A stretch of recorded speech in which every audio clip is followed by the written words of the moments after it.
Welcome to Outside the Box edition 320 for August 10th, 2014. I'm Ansary.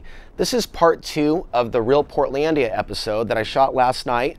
I came into studio today to shoot a part 2 of that episode because there's a lot more that I intended to bring you in that 1-hour episode. But the conversation that we're having tonight cannot be put or forced into 58 minutes or 59 minutes. There's so much more to discuss in terms of this Real Portlandia, a town that I was born into in the year 1980, a town that I have a lot of experience in, a town where I was on the air for over 7 years, moved away for several years and came back earlier this year in 2014. So I've seen changes that people normally don't see when they stay in the same town, the same city, the same state, the same region, wherever you may be.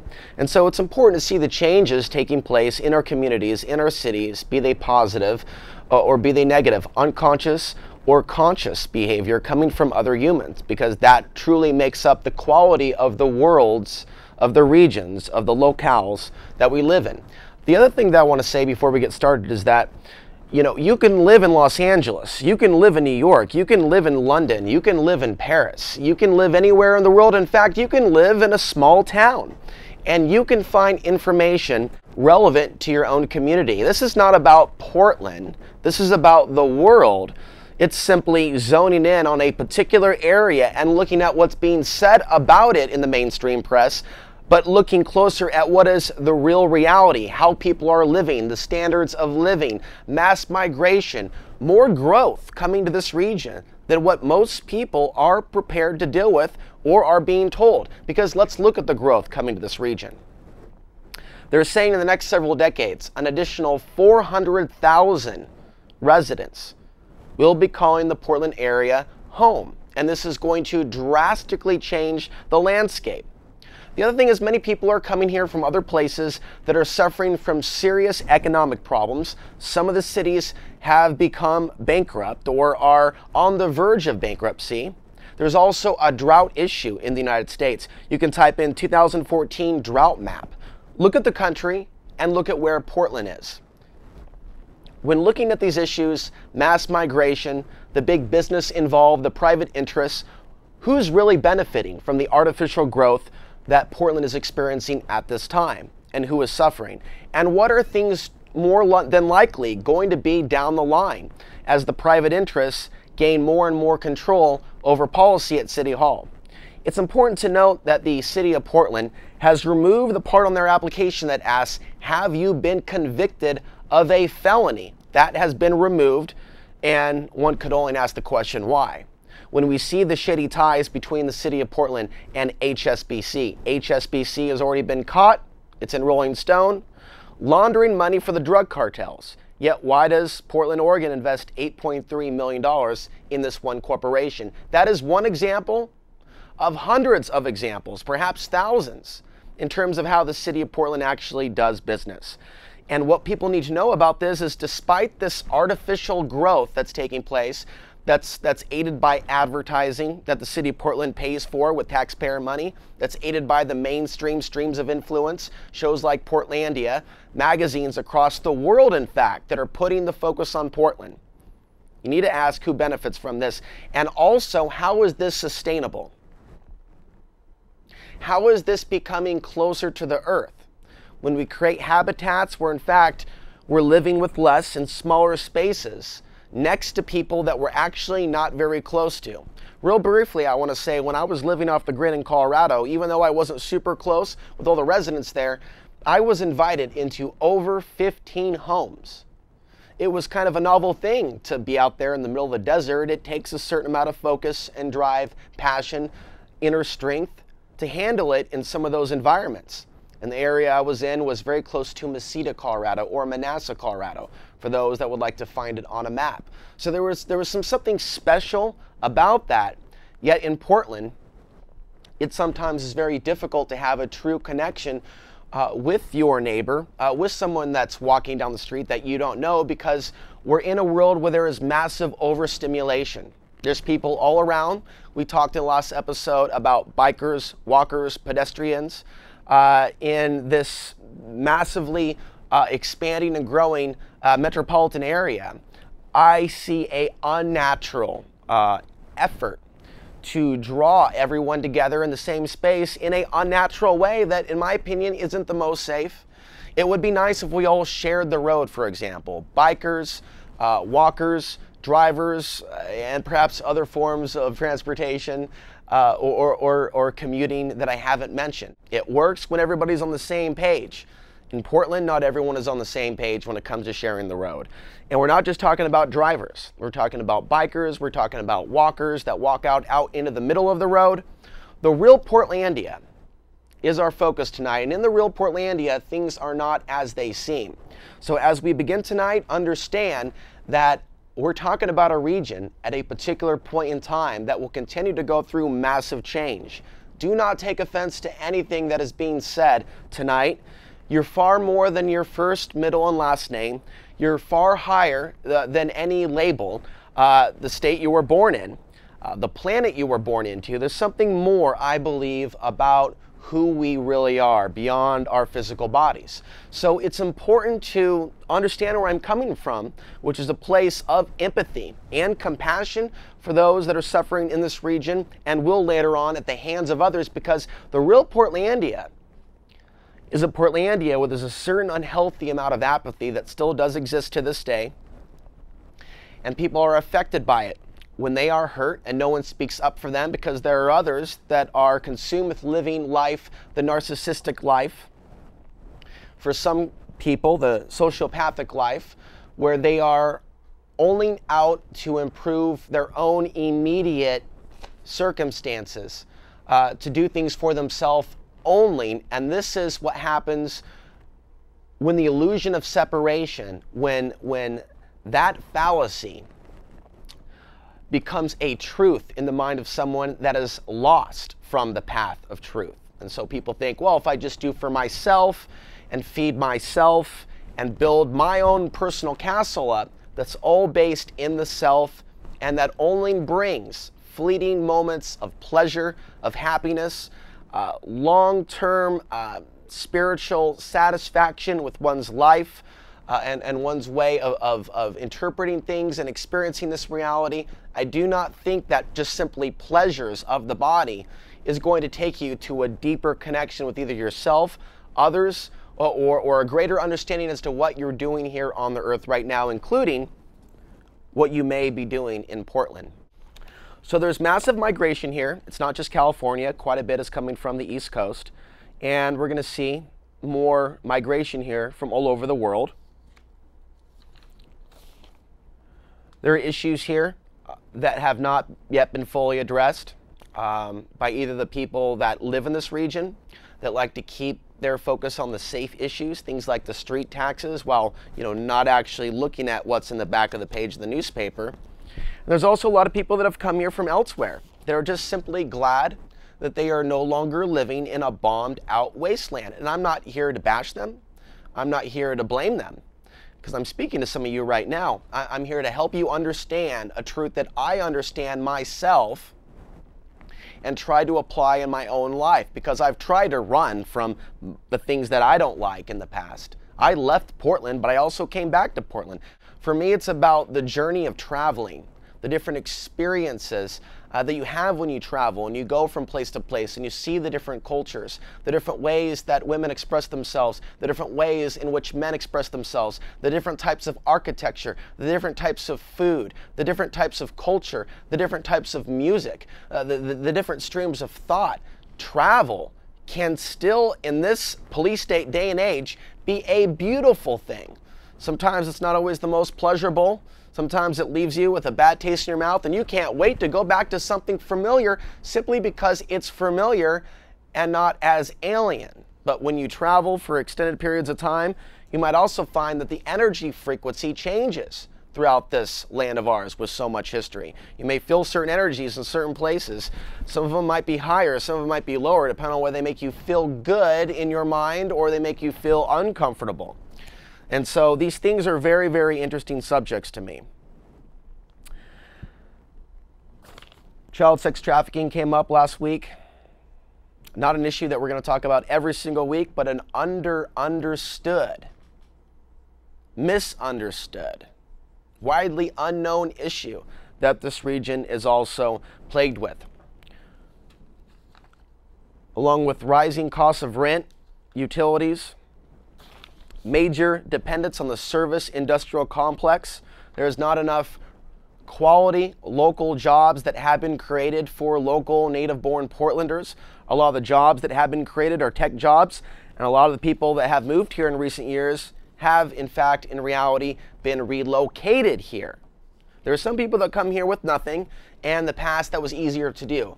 Come somewhere, stay on somebody's couch, stay on the streets for a few days, and find something. Most people, when they end up on the streets today, though, and they're stuck on the streets, it's not just limited today, it's been experienced for years and years, seen for years and years in the Portland area. There are certain degrees of mental illness and stress and pain that people go through when they have no family, or they feel that they are resented by the community for being a homeless person. Many men and women are suffering from mental illnesses that stem from how they're judged by society. Society at large doesn't seem to really understand this. And society itself uses the fact that they're homeless to pretty much assume that they have a mental health issue that cannot be helped with simple human love, affection, and compassion.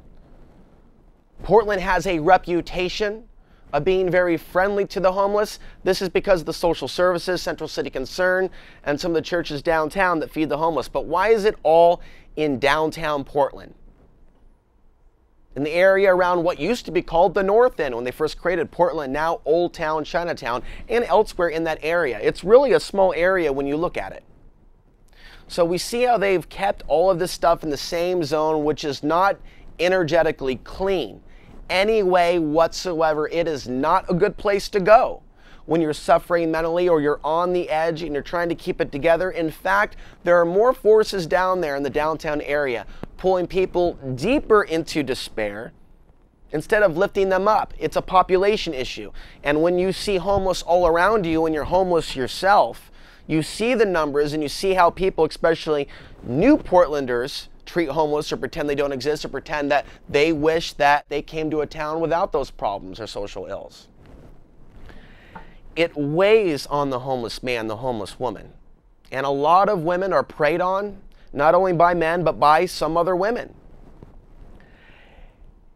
And they suffer as well in a sexual sense. Doesn't mean that men don't, but men are in a different reality slightly in some circumstances.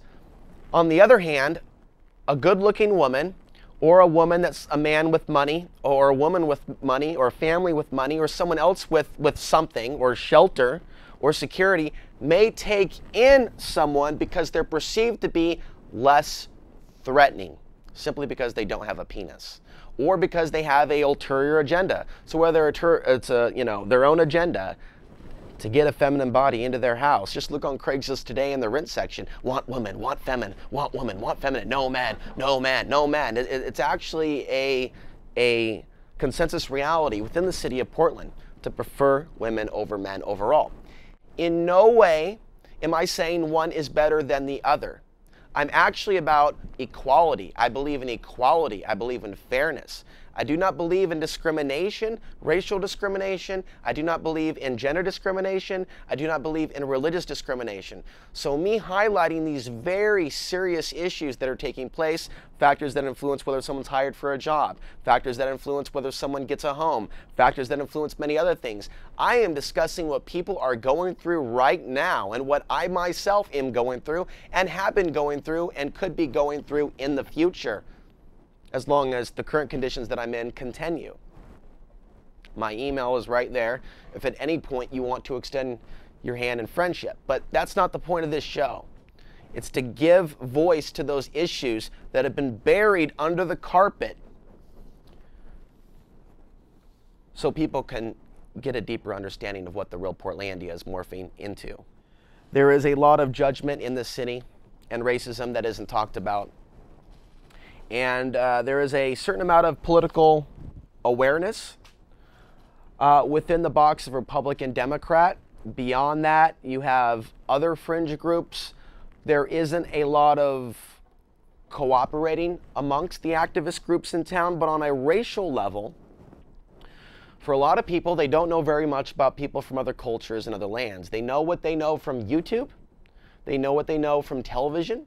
They know what they know from video games, from movies, from things like that, from Facebook. For the most part, this is how most people, I'm not just, looking at Portland, understand the world as it is. And this is not a great way to make decisions.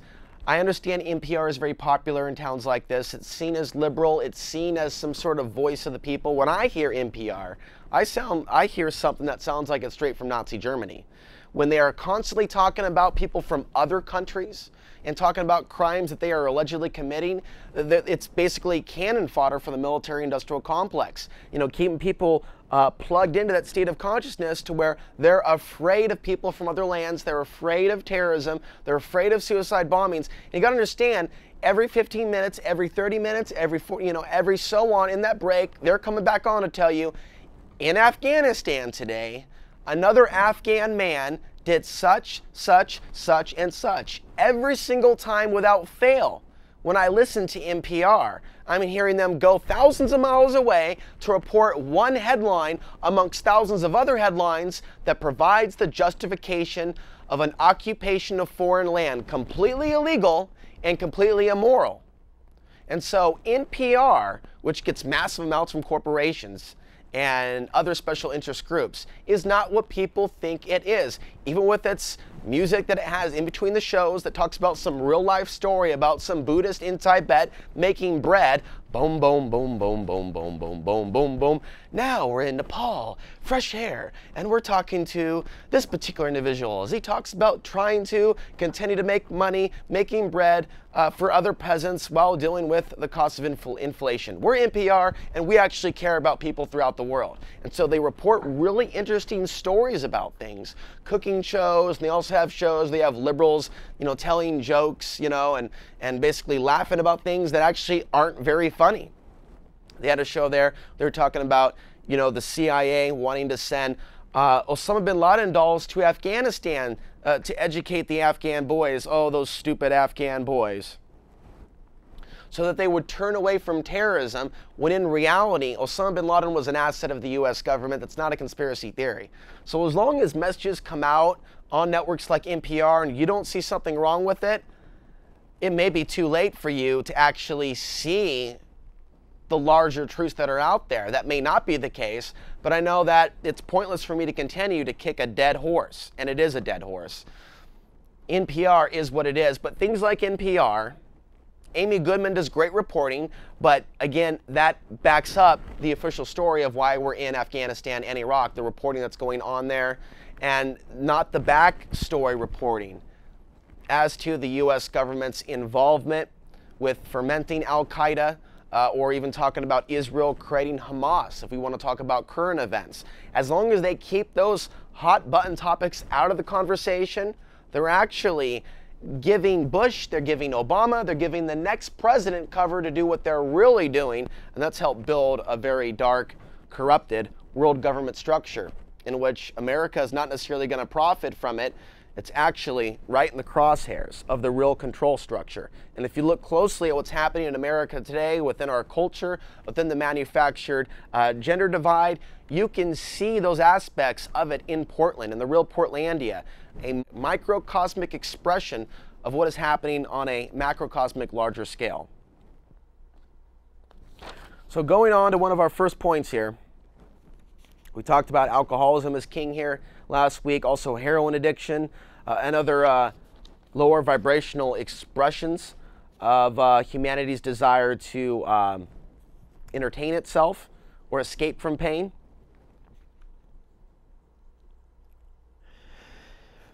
Portland, Oregon is a city, and this is something to think about very much so for those of you that think that this is a green city, a nature-friendly city, or a city that's friendly to nature, or a city that's friendly to the mankind, womankind that lives in the so-called natural city.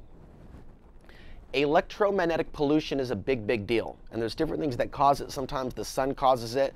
When the solar flares press down on our Earth's magnetic field, which we'll talk about in a future show. And we ourselves are affected by these changes when there's magnetic flux. But there's other unnatural changes. We're talking about the cell phone towers. We're talking about the smart meters. We're talking about other forms of radio waves, microwaves, things of that nature, other forms of technology. This is a city with a fair amount of military activity taking place, Navy activity taking place, a fair amount of surveillance on multiple levels from the local to also the international. When you're dealing with Homeland Security and those cameras in the bus mall, you need to understand that those cameras and other forms of technology can be viewed by other governments, especially if our government has made backdoor agreements or arrangements with other governments to view certain material surveillance cameras networks that collect information and data, because there's a lot of sharing of data and information going on between Russia, China, and the United States and other governments. Even though they act like they're about to go to war right now, any day now, which isn't going to happen, they're planning this out for another decade from now. You will see this manifest, and it's not going to happen tomorrow. So I would caution against taking cues again from the mainstream media and how they are portraying things on television today, wherever the information is coming from. So in terms of the electromagnetic pollution, it is said in order to affect the fish in the sea, you don't need to affect or target each fish, but instead affect the field of the sea itself. And that is what is being done with geoengineering. The rise of smart meters, cell phone towers, and other kinds of radiation in our urban environment. One that is already polluted in severe ways, especially Willamette and Columbia rivers, pollution that also affects the general area energy of the city. And I've felt for years that the real name of Portland is something more akin to the city of the wounded goddess, because there are beautiful primal earth energies here that I feel are oppressed in a way by these technologies. And when that happens, the people themselves are affected. And I believe that we are seeing the rise of mental illness in our society, in our culture, across the board. Not just affecting the homeless in some cases when they're isolated and they're stuck outside and they're breathing in this stuff all day long. A lot of them don't know about coconut oil pulling. Some of you haven't heard of it yet. It's a great way to detox chemicals and bacteria out of your system. Can't help you with everything, but there are certain things, certain measures when it comes to health and wellness that a person should consider when they're living in these environments, whether they're homeless or not. But for those that aren't homeless, that see themselves well adjusted to this out of balance society where we're truly divorced with nature, hurting each other, apathetic to the issues that are affecting our neighbors. That is a very toxic environment, and anyone well adjusted to this type of society is not very sane to me personally.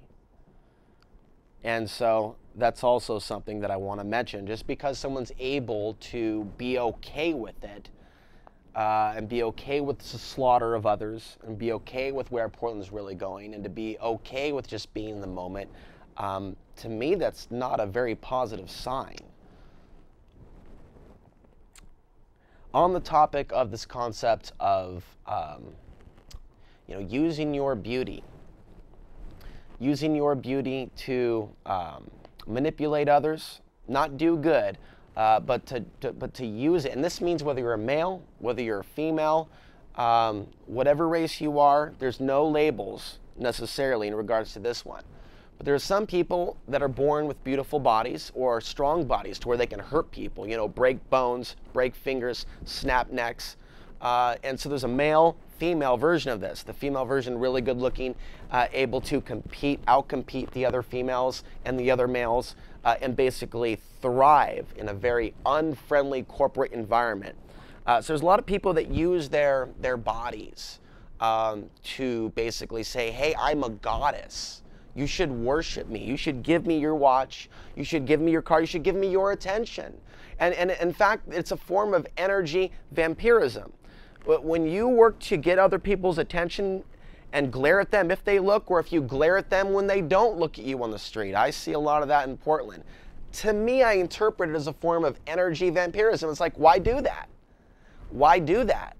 Why engage in such unconscious behavior when you can do so much more with your body to maybe, I don't know, tell people to go to the light or do something good or respect nature itself? The whole concept of the goddess coming, from the old world Gnostic beliefs, pagan beliefs, deals with the earth spirit. Some call it Gaia, some call it Sophia. And we'll talk about Sophia in a future episode when we talk about the Gnostic texts and what they said about the archons, which were written about in the Nag Hammadi texts that were discovered in Nag Hammadi, Egypt in the year 1945. They were written around 400 AD. It's a very interesting story. That's the real story about the goddess. That is the root.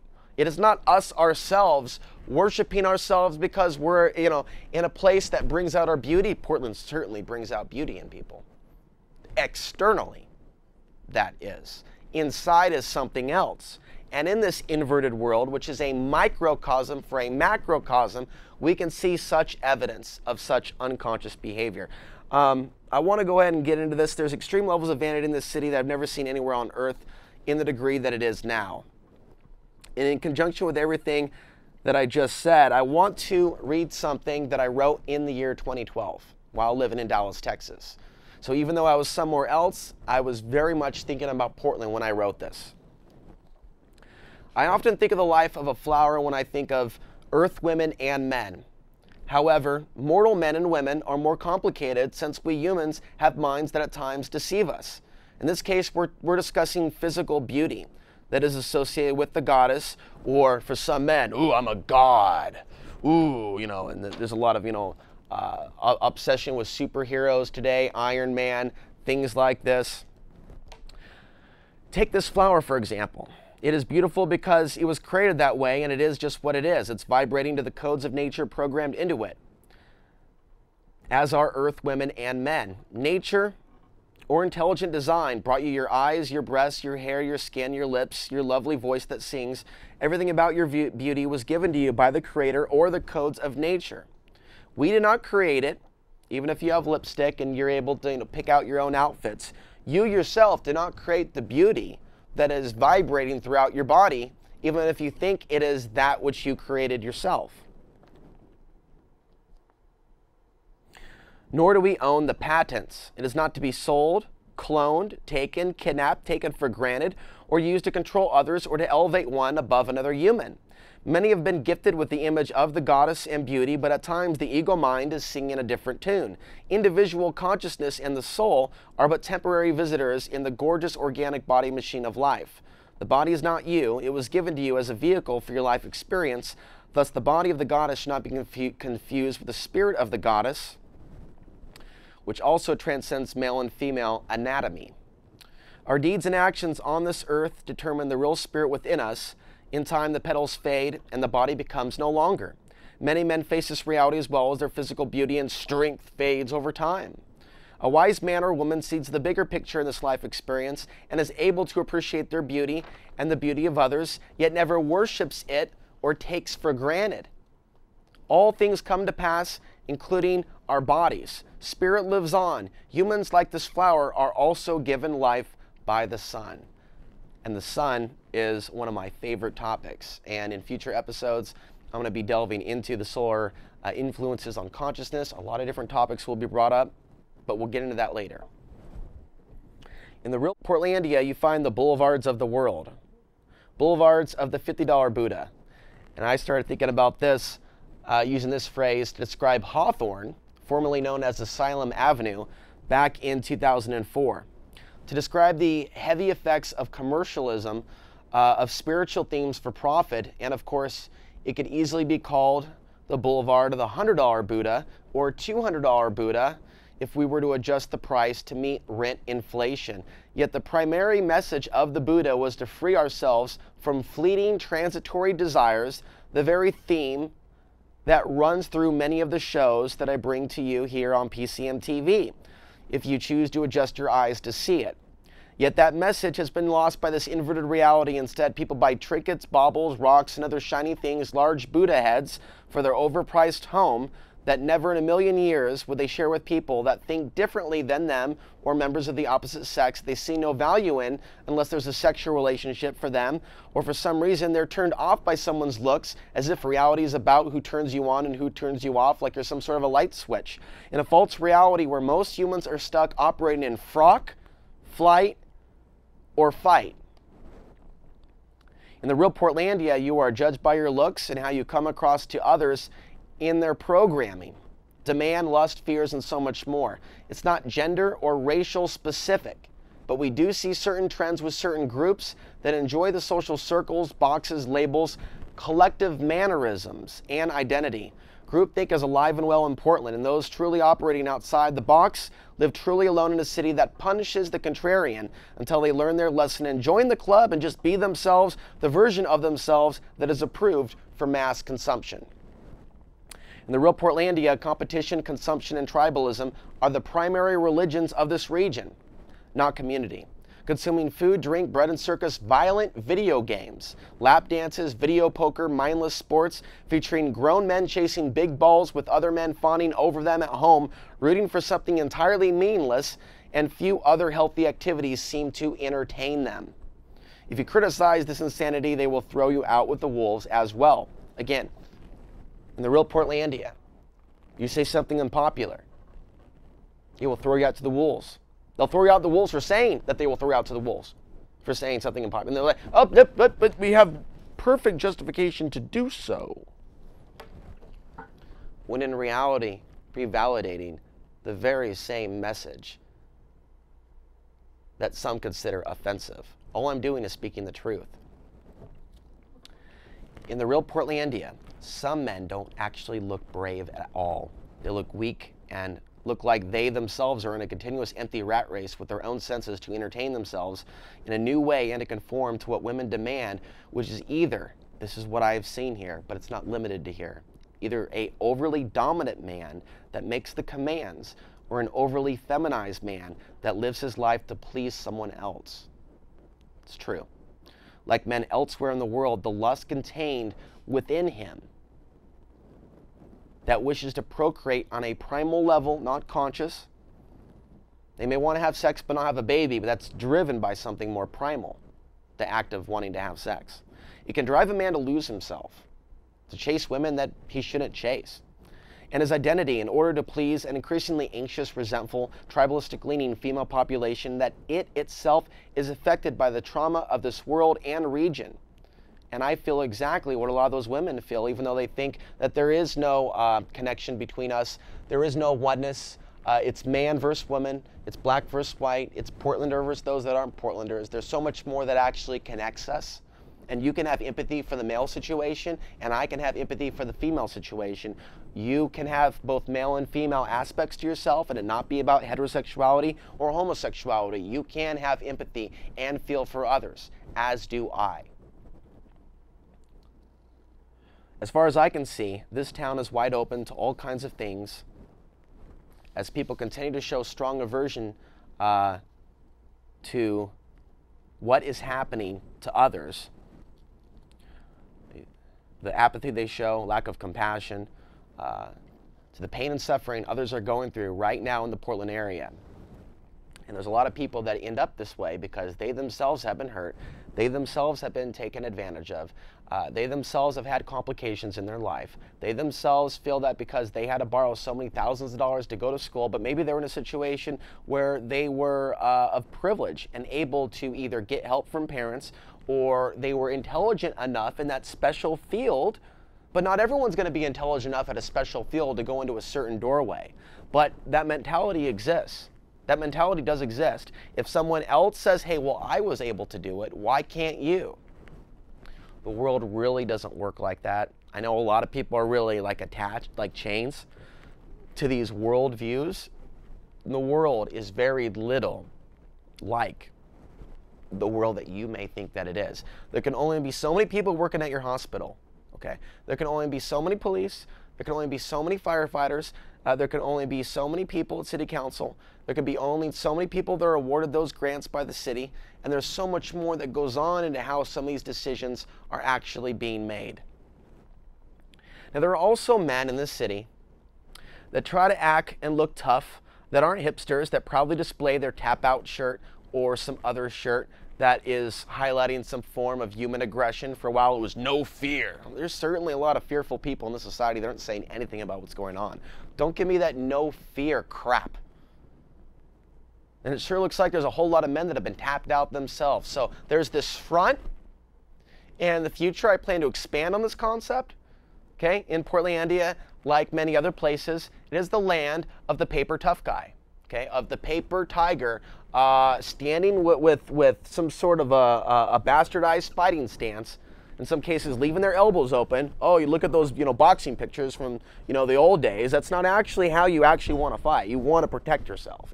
Even when you see people posing, they don't even look like they're the best at what they're actually doing. It's more about, when people watch the MMA and they watch some of these things, and I'm not talking about people that train in the gym. I'm talking about what's on TV, okay? I'm specifically talking about the UFC and some of the other human cockfighting events that are taking place on a regular on a regular basis all throughout this country. And it distorts, and it pulls people in. It plays on that aggressive energy. There's nothing about at what point can all the tough men come together that actually care about this country, okay? And right now, it's just, oh, you go in the military and you fight for the bankers. Oh, you fight for the corporations. You oppress men and women from other countries, but you get told you're a hero. And you come back and there's parades, there's wives, there's husbands, they're holding you up. You're seen as the protector. You're seen as someone helping this country. It's inversion. It's a false reality. Up is down, down is up. War is peace, peace is war. And if you criticize what's happening in DC, some people that don't address racism will call you a racist. Oh, all of a sudden they're calling out racism. And they're calling out people, or accusing people that actually don't want to see people droned to death, that don't want to see people put into camps, that don't want to see these things take place. They're called the racist. All hallmarks of a perverted, inverted reality that I'm trying to help you see and understand, that this whole dimension of reality is very different than the one that you assume that it is. The enlightened, conscious, we're just ready to get raptured reality.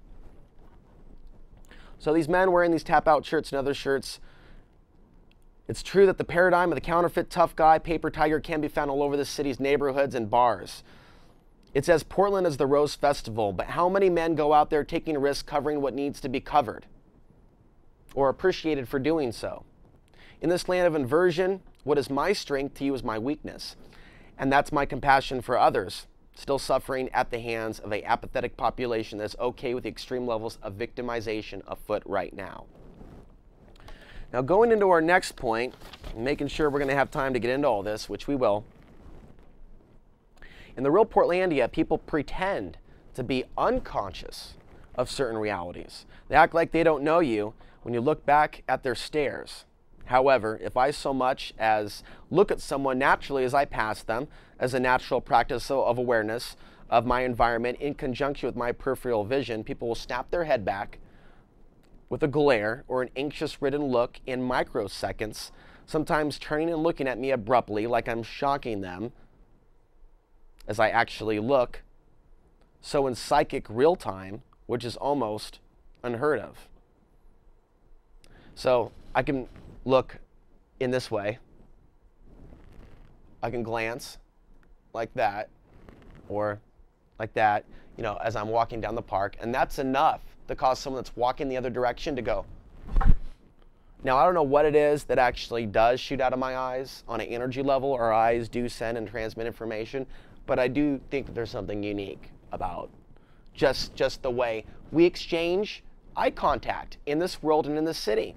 And long ago, when I was young, I came to a conclusion about Portland. There's something about this place that heightens our psychic sensitivity, whether this is something that you believe in or not. Some call it the third eye, some relate it to the sixth chakra. But that idea of being somewhat intuitive to where, we're a sea of energy, bouncing thoughts and looking at each other, it's bouncing back. There's something real to this. So in Portland, people pretend to be unconscious to certain realities, but they certainly seem to be very aware if someone, or at least myself, looks at them with just a microsecond, and it's very strange to see them snap back when I myself am looked at constantly, and yet I just try to keep to myself, look down at the ground, and not return the stare or gaze, unless it's feeling super unfriendly, in which case I do return the stare. Although I try not to feed into certain negative energies that are out there. And there's a lot of that as well. There are people that will stare without even knowing you, and it's not just, this isn't just about me. I share personal experiences. I see what other women go through. I see how other men treat them. It's a very scary world, actually, that some women live in, especially if they're on the streets, if they're good looking. There are sex predators all around them, watching them, wanting to do something to them. Now, there is something about protection and being a spiritual being and shielding yourself with however you want to describe that shielding process, okay, with whatever language you're accustomed to using.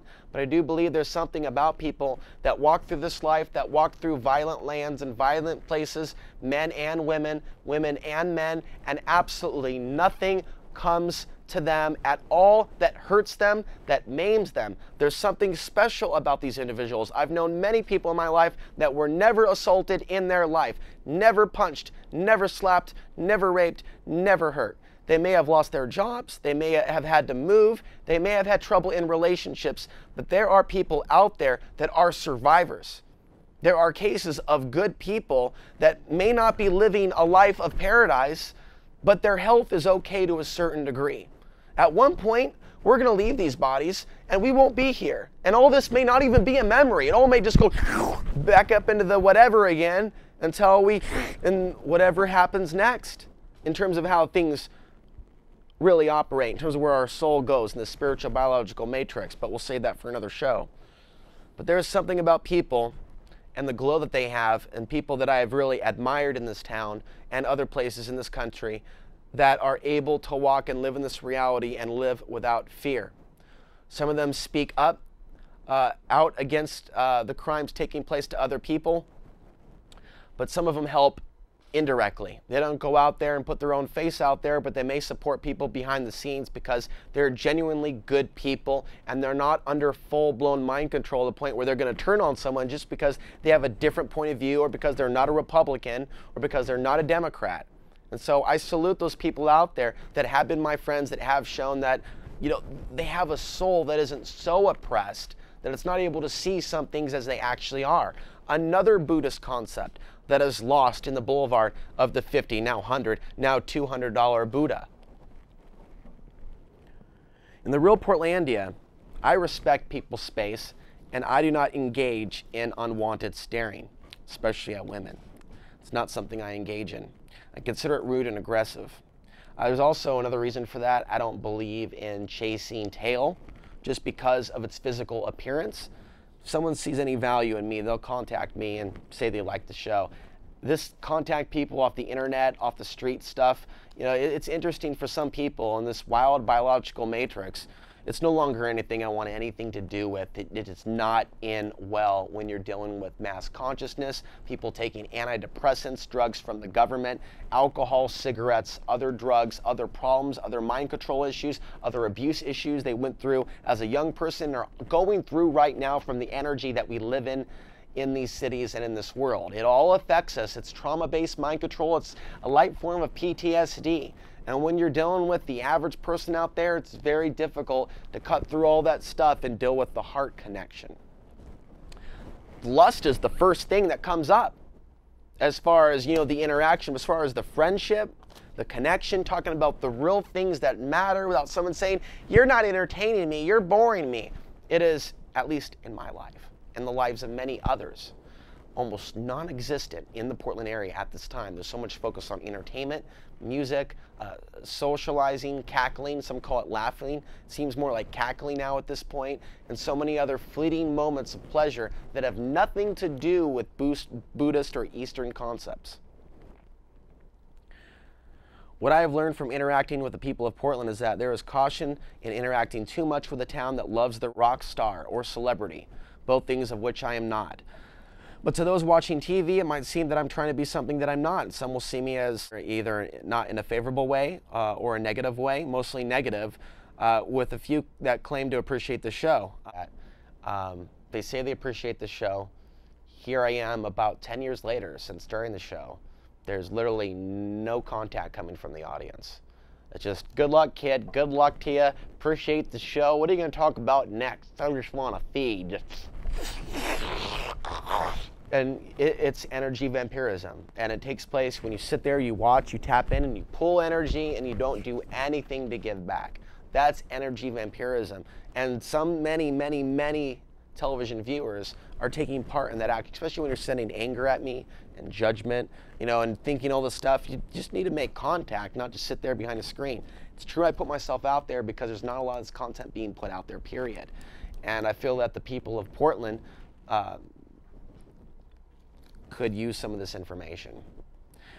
And I feel that if there's things that were said in these last 2 episodes that bother you now, I would advise going back and watching these shows in a couple of years. Okay, maybe 10 years, maybe 15 years. Go back and watch these shows then tell me I'm a hateful person, then tell me I'm crazy, then tell me it's all in my head. Can you remember to do that in a couple of years and then compare what, you know? I hope so. And so, in a town where they love a rock star, if you're homeless and you need certain things, unless it's a difficult place to be. In a town where they like the rock star who's on top, successful, who's got the big audience, and who's on the air. And it's very enlightening to the state of consciousness in this general area. Okay, there's a few more things that I want to get into and close.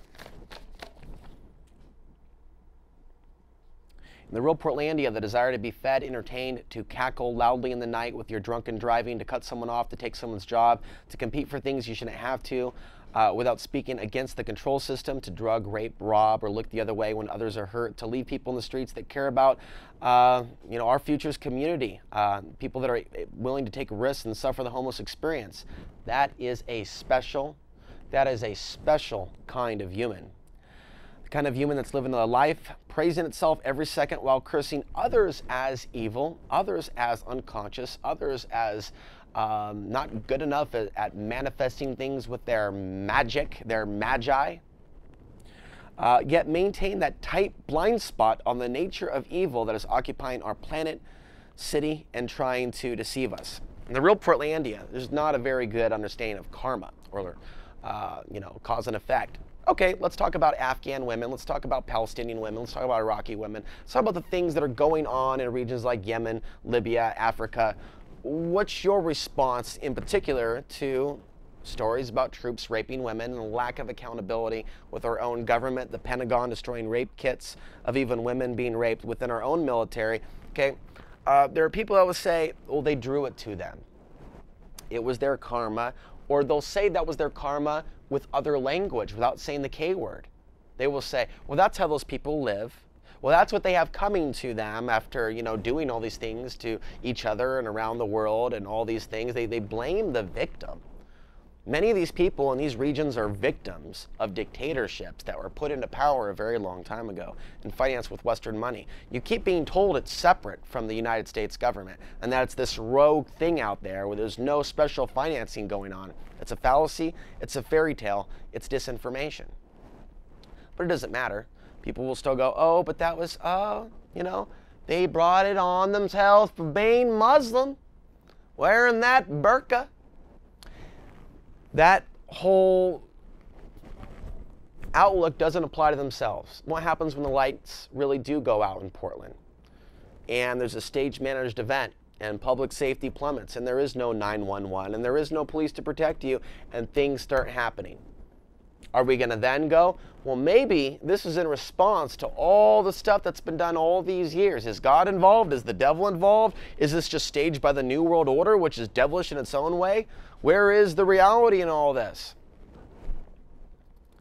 You can only mind frock this so far. Ultimately, what goes around comes around. And so this country has certain challenges coming to it because of the things that it's done. People have a hard time seeing that, but they're real quick to demonize people from other countries and look the other way when they're violently hurt. And so what I'm saying is, this is not a balanced way of looking at these situations, okay? It's a contradiction. And so there's people that say they're spiritual and new agey, and they're basically saying unless you're able to manifest your way out of all these things, you brought it on yourself by even being aware of it. And in a future show, we need to expand on the New Age deceptions, not to be confused with genuine spirituality, which has been here since the dawn of time, which is timeless, but the New Age distortion of the spiritual teachings, that instead of taking people to a more empathetic place for all of mankind, having love for all living creatures, it's actually in fact covertly going the other way, into self-worship, into apathy, into all different types of lust without love and greed, and being willing to live your life as a hamster in this hamster wheel reality that is the real Portlandia. Portland's future is more certain today than it was several years ago. There is no stop to this runaway growth, demolishing older homes to make way for Agenda 21 style micro apartments, the drones over your home, the helicopter flying over, the federal money flowing in to corrupt the town further, expanding the military's activity. There's also ample evidence that this new global city appears to be a major base now for Google, other tech companies. There's also at one point going to be an iCloud system that'll have the futuristic cars talking to each other. That's going to bring all types of new signals to the city. There was a major conference in Portland just 2 weeks ago where people came from all over the world to talk about this very subject, including many from Germany.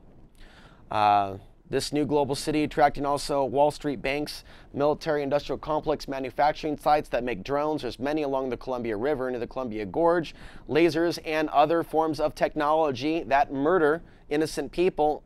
All the while, all this money is flowing in. The city is actually, in reality, further into debt than what most people realize, and there is more money missing or that has been taken, that has been reported by the Oregonian, and they've covered a lot of very important revelations about our city, along with Portland Mercury, along with Willamette Week, along with the Portland Tribune, along with many other publications. They have very important pieces of information. They all fall on their face when it comes to connecting the dots, because no one wants to sound controversial. There's actually an agenda behind this to bankrupt our city and hand it over to the private interests.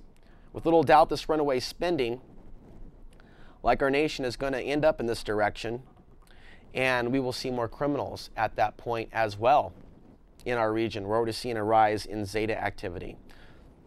In the real Portlandia, we are seeing and will continue to see mankind, womankind merging more and more with technology.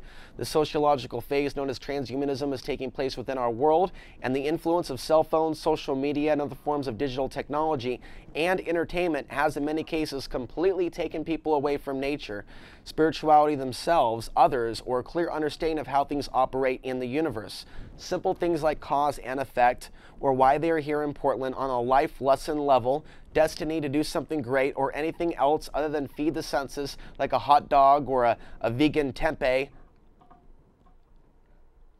eating contest, where only those with the means can dine, drink, and stroke their senses and their cares away. Just like old Portland, how vintage of us as a city.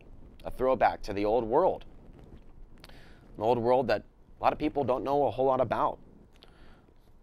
The truth is that spirituality does not come about through body orgasms of pleasure or the senses being fully activated through external experiences, including being in a somewhat green appearing city with the abundance of replanted trees. What about the original trees? Lining their over-the-top priced homes and frighteningly wealthier and wealthier neighborhoods involving very few people of color. What is really happening is massive white flight from bankrupted areas, dangerous areas, overpopulated areas, areas where their jobs have been eliminated or transferred here. You can look at it this way. You can look at it this way. If you don't drink water for several days and you feel close to dying, if you get that first glass of water, it might feel like heaven. Or the first time you eat in weeks, or the first time you sleep in days, or the first time you make love to someone in years, or are being made love to, or the first time you intoxicate yourself with something that alters your mind, body, and spirit. Some things might seem to help while they actually do the reverse. What's important to understand here is that physical pleasure alone is not a spiritual experience, especially when one lives their little lives in a selfish way in order to get a bigger home, a bigger fence, newer car, more attractive, dominating, or submissive mate. It usually balances to one or the other. There's very few, there are many of you that are living happy marriages and lives. When it comes to entry-level relationships though, and we're not that level because of the programming that people have in the society, it's either leaning to one end of the polarity for each individual or each partner in the relationship. And so all these things are taking place, and it's not indicative of a true spiritual experience. Yes, it surely is a day of new seasons in the real Portlandia, with a whole food obsession and love for the spices of this world, but not so much for the people from those lands, a scene also very reminiscent of the old Portland and old world. There's also a drought map of the United States I mentioned earlier that does not paint the landscape of the current America in a fine light. And then there's the UN's doctored map of what the world will look like, in their opinion, in a few decades, with only a few safe places to migrate to, one of them being the Oregon area, in particular Portland. With all these issues and more, there will be no slowdown to both the growth, crime rate, privatization of local resources and more, airborne pollution, electromagnetic pollution, not to mention psychic pollution from an anxiety-ridden society that appears almost completely unable to see the city as it actually is. In the real Portlandia, if you want to take anything away from this presentation, you will disassociate yourself from all labels, groups, and especially from thinking that all Portlanders are the same. If you think such, treat me with kindness, the same that you send others. It's not okay to judge me and ignore me when all I've done is help you, while at the same time attacking me for speaking up about local issues that are wrong and how great the imbalance is today between men and women, women and men, all these different perceptions of races and classes, living out an unconscious war of the people that comes from our lower selves that is firmly tied to the illusions of separation.